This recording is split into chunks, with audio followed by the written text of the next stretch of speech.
esta es la opción, por tanto, de la leyenda recreada para un público culto, en verso y con una visión más bien historicista, idealizadora del pasado, donde se recrea pues, una gesta, una historia, una hazaña, basándose, por ejemplo, en todo el gran capital del romancero español, ¿no? Que es una compilación de literatura única en el mundo, ¿no? Ahí está prácticamente toda la historia y la leyenda de un pueblo a través de pequeñas obras que son maestras, que son los romances, ¿no? Bueno, entonces ahí tenemos los romances históricos del Duque de Riva, las leyendas de Zorrilla, etc. Pero hay otra vía, que es la que explorará Becker, que es la que intentaré explicar, que es reconvertir este tipo de leyenda culta y darle un sentido mucho más moderno y adaptarla a la nueva sociedad que estaba surgiendo en aquel momento. La primera adecuación que hace Becker es entender que la leyenda depende mucho del medio a través del cual se difunde. ¿Por qué? Pues porque indica que se dirige a un tipo de público o a otro. Por tanto, ese público culto, selecto, rico, que pagaba para comprarse un libro del Duque de Rivas o Zorrilla, o que asistía a un recital pagando entrada, porque claro, Zorrilla pudo sobrevivir en gran parte porque pues, ganaba dinero con recitales por toda España. La gente iba a oír a Zorrilla, o a escucharlo, mejor dicho, a recitar a teatros que se alquilaban y bueno, aquel día, en vez de una función teatral o una ópera o lo que fuera, pues había un recital poético con figuras como los conciertos de hoy en día, ¿no? Había las primeras figuras, los teloneros, igual, y la gente iba a escuchar versos, ¿eh? Y bueno, por tanto, esa es una vía, pero Becker explora otra, y es que Becker, como periodista que era y de eso vivía, y bastante bien, porque ya toda esta leyenda del Becker pobre, ignorado y mísero que estaba ahí en las guardillas, pues es falsa totalmente.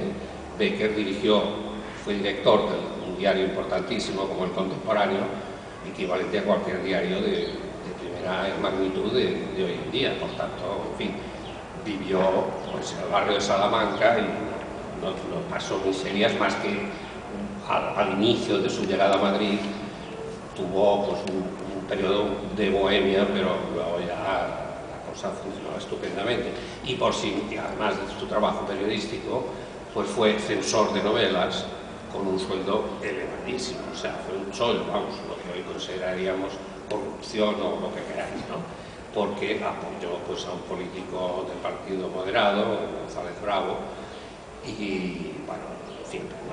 Por tanto, Becker escribía en la prensa conservadora, el Contemporáneo, y entonces él estaba interesado en publicar leyendas ahí, en un diario ordinario. Ya no era un libro que el público iba a comprar en una librería, sino cualquier lector normal y corriente de un diario que, bueno, que le interesaba la política, leía las noticias de la bolsa, etcétera, y luego pues al final había una sección que se llamaba Variedades y ahí cabía todo y era un poco más recreativa, ¿no? Entonces ahí es donde Becker publicó pues muchas de sus leyendas, y en algunas de ellas él ve que era muy consciente de a qué público se dirigía y cómo tenía que convencerlo para que leyera aquello. Y en el inicio del Monte de las Ánimas dice Variedades, ¿no? El Monte de las Ánimas, leyenda soriana.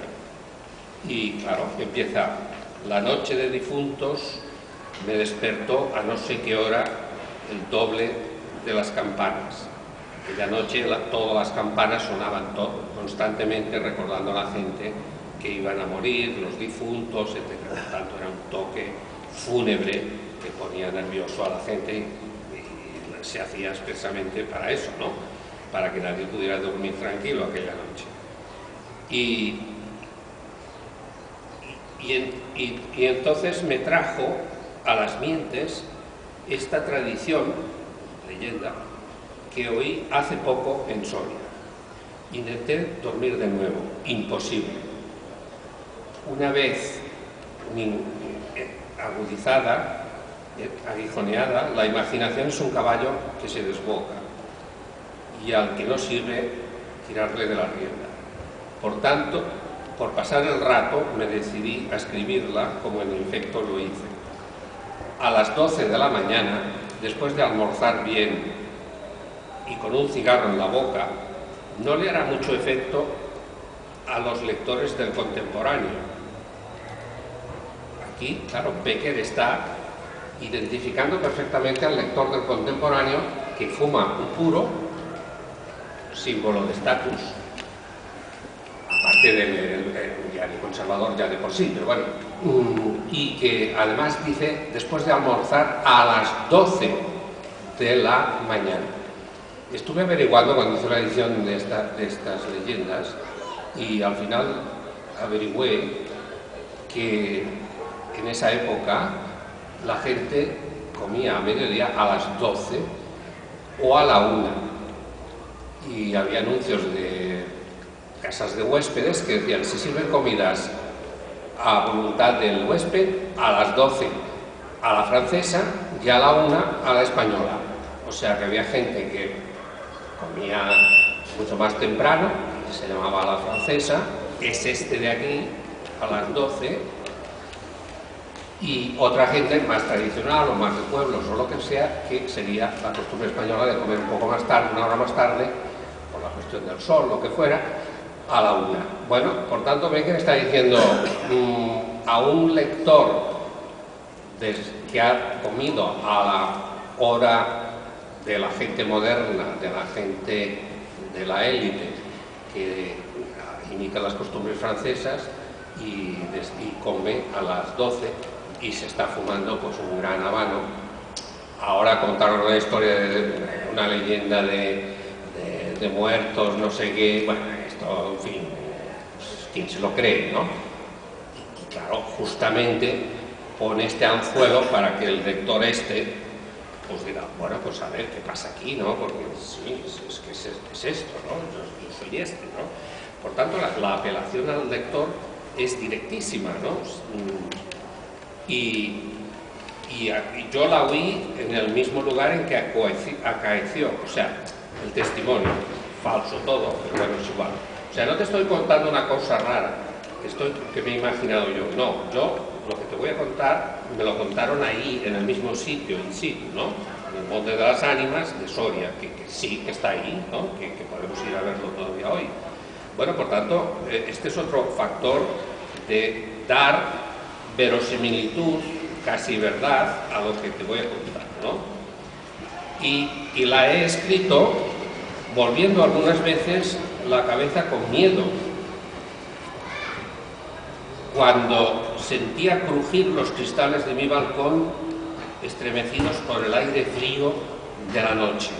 Bueno, por tanto, es decir, yo te lo voy a contar cuando yo lo oí en ese escenario de la noche, el frío, las voces que se oían, las campanas del Día de Difuntos, etc.